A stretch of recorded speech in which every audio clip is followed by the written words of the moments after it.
Well, hey, I'm here in my garden once again, and I had the coolest thing to show you. This plant behind me here is almost entirely one plant. There's a couple jalapeno plants in here as well, but this beast behind me is basically one plant, and we were having trouble planting tomatoes, and so we did some research and discovered that there's one called the Everglades tomato.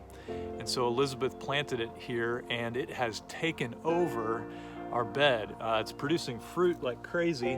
Here's the result, and just keeps going. It just keeps producing, and it turns out that this is a plant that keeps producing here because it's native. It's a native tomato plant to the Everglades. That's why they call it the Everglades tomato. And so what we've been doing this month in February is something that I think we can learn from the Everglades tomato, and that is that if you want to produce joy in your life, if you want to see fruit born in your life, to live a joy-filled life, I think it's important that we recognize and remember that joy it's good, but it's also a fruit of the Spirit. It's something in the Bible that says it comes from living a life in God.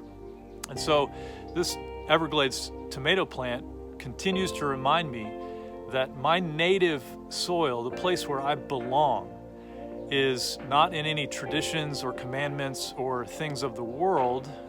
Not to say that all of the world is totally bad, but rather that our home, our native soil, where we need to be rooted, is in fact Christ Himself. And when we're rooted in Christ, then the product or the overflow is the fruit of a joy-filled life. One of those is joy. And so, in Matthew 15, Jesus is responding, and he says something like this when he says, don't forget that what comes out of the mouth proceeds from the heart. So our actions, our words, they in fact come from somewhere. And what Jesus is doing is he's addressing the commandments and traditions of the day.